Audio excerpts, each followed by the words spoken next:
there was a point of time in my life, this was about 2012, 2013, where it was a pivotal moment, all right? And I was going through a lot of challenges, and I was really questioning the purpose of life, all right? And it's a rabbit hole. Whenever we spend too much time in our own negative thoughts, it will take us down a rabbit hole. And when I had that measure of awareness that this is not how I want to feel, this is not how I want to be, I need to pick myself up, I need to find that clarity in life again. But unfortunately, I didn't have the answers, I didn't have the tools. So someone told me at that point of time, hey, you know what, have you heard of this guy called Tony Robbins? I said, yeah, I've heard of him, I've seen some of his videos and all. Said, Tony Robbins has this amazing seminar called Unleash the Power Within.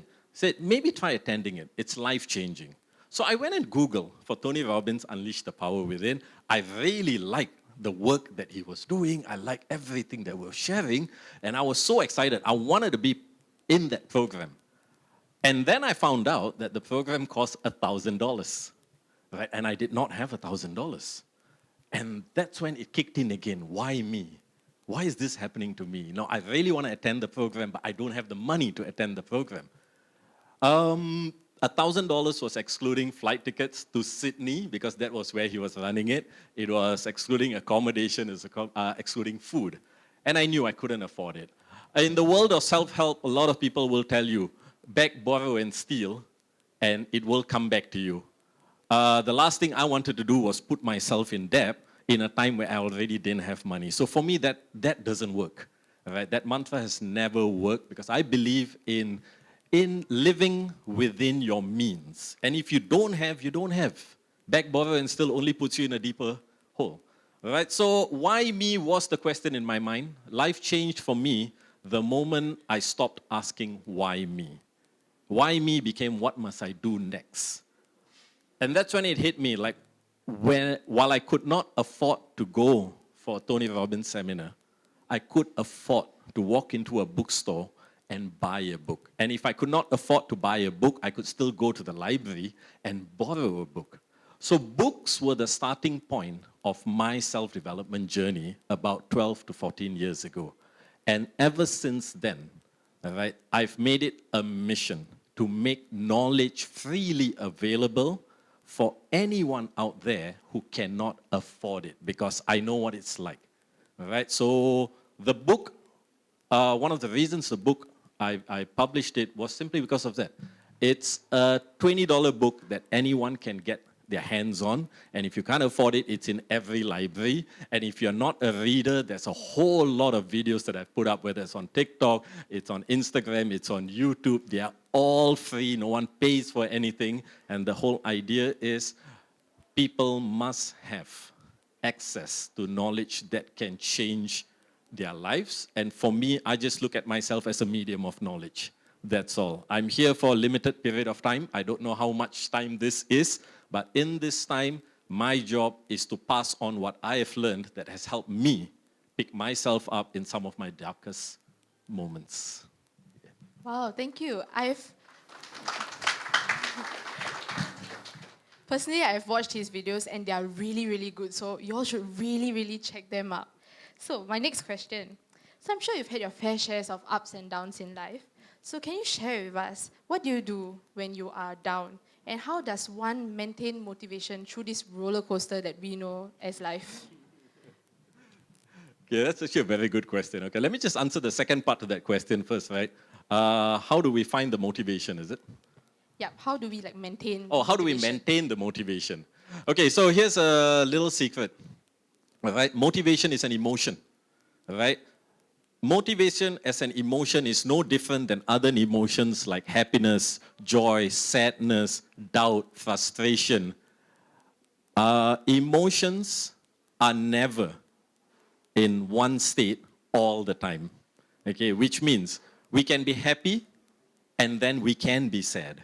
We can be motivated and then we can feel demotivated, because emotions require triggers, all right? Emotions require triggers. Something happens, it will trigger an emotion from within us. So the challenge with trying to maintain motivation is, in my opinion, also a losing battle if our goal is, I always want to be motivated. All right? Because it's not going to happen. There is something going to come your way. I still feel demotivated every now and again. All right? So the key is this. The key is knowing what our triggers are for both good and bad emotions, positive and negative emotions. Because when we know what our triggers are, then there's two things we can do. One is we try to stay away from the triggers that can demotivate us. All right? And two, when we are feeling demotivated, we can now trigger our motivation. So for me, what are my triggers for motivation? Reading, watching videos, motivational, inspirational stuff. I surround myself with as many people who I find inspiring, I find positive, so that in my times of demotivation, these are the avenues that I lean towards to regain my motivation. Of course, we can also create our daily habits. For example, fitness, health and fitness. This is something that can help us change our emotional state, because science has showed this, that health and fitness plays a part in releasing the positive hormones from within us that's going to help us feel good. Right? So what are the habits that you have created for yourself to feel motivated? What are the channels that you have given yourself access to? And this is how you maintain that motivation. Not permanently, right? But more of when you know and have that awareness that, okay, I'm not feeling really good right now. Okay, what do I need to do right now to pick myself up? All right, so there's a few things, okay? But maybe I'll touch on that later on. If you want a specific tool that we can all utilize to pick ourselves up quickly when we are feeling down, not just demotivated, maybe I can share that with you later. Yeah? Okay, thank you. So, what do you think is something that stops many people from progressing to the next level in life? And what are some tips they can use to improve on that?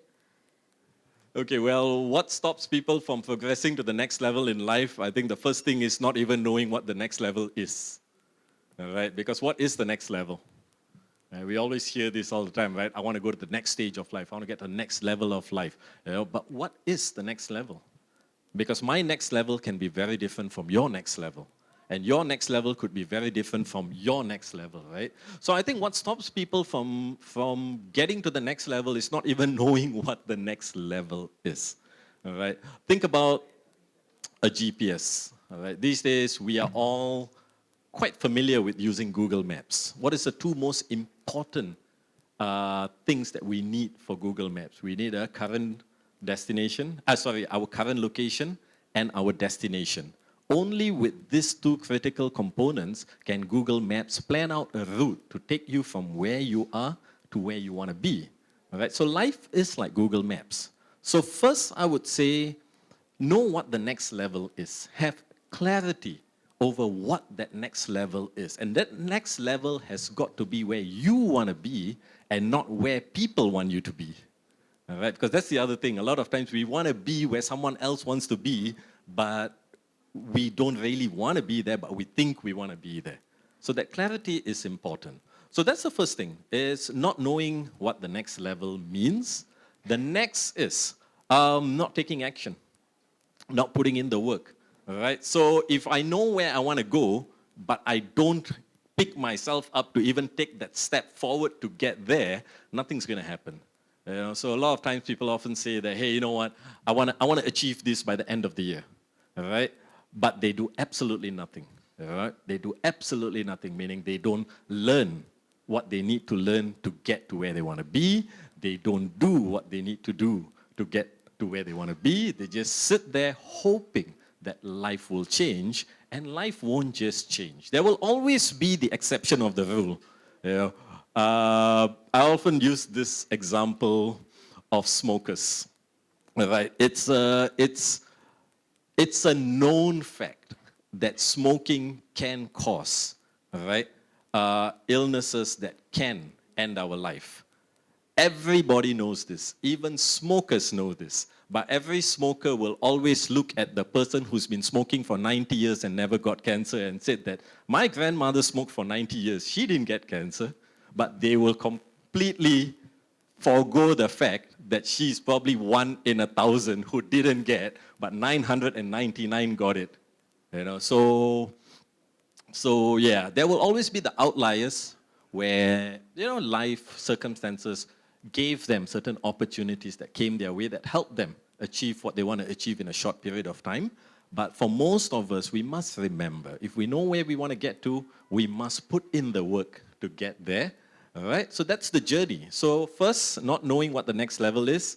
Next, not putting in the work. And lastly, what stops people from getting to that level, that next level, is doubt.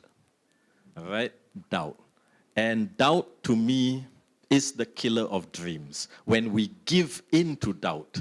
All right? Doubt is good in that sense that doubt makes sure that we also don't take action blindly. All right? We want to make sure that we are looking at the actions that we're going to take. We want to know that, okay, is this within my capabilities? Is this within my means of doing it? If it's not, then it helps us to look at our blind spots, to look at what we're weak at, and maybe seek out the help that we need. All right? But if we give in to doubt, to the point where I no longer believe I can do it, then that becomes the killer of dream. And unfortunately for most people, doubt is what stops us from going to the next level, because a lot of times when we are on a path of trying to do something that people around us have never done before, not just will we doubt ourselves, we will also be told by the people around us that we are on the wrong path. All right? Always remember this, okay? It's one of these words of comfort that I often tell myself. We never know what's in someone else's mind, but the best thing we can do is to just assume and accept that they are giving me, or they are giving us this feedback out of love, out of concern, and that's why they are telling us that, hey, you know what, this may not be right for us, this is not working. But we also have to remember that they haven't done it as well. Okay? So which means they are also telling you out of their experience of not doing it. So this is where we have to remember that, hey, you know what? There is always this opportunity to make something work. So take it with a pinch of salt, all right? And then we've got to find that way to regain that confidence from within to keep moving forward. No matter how small that step is, one step at a time, take us from where we are to where we want to be. All right, so that's the three things. I think essentially it's like we should always try and never give up on anything, no matter how big our dream may be, correct? Yeah, I mean, keep moving forward. I wouldn't say never give up, because sometimes you will have to give up. And when I say give up, I mean you have to pivot. Right? If something really hasn't been working and you've tried your very best and it still isn't working, then it is time to maybe pivot, re-look into what is this dream, and maybe there's something you might have to change a little bit. All right? So also don't be on that path that is so one-dimensional that there's no room for changes, no room for flexibility, because that isn't very good as well. All right? So, yeah. So I would say keep moving forward. As long as we are moving forward every day, I think that's a measure of success. Okay, thank you. So my next question. You always encourage people to pick themselves up when they're down or falling and all that. So can you share with us what is a turning point in your life that has caused you to advocate for this? Well, there's been a few. All right? There's been a few. Like everybody else, okay? I've had my ups and downs in life. I still have my downs in life, all right? It's not smooth sailing, all right? We go through things. We go through experiences, and every now and again, life will show us that there's still a lot more to learn, all right? But if you were to ask me what was the pivotal experience, I would say, yeah, probably about 12 to 14 years ago, all right, which kind of put me on this path of where I am today, was I was a flight attendant for almost 8 years with Singapore Airlines.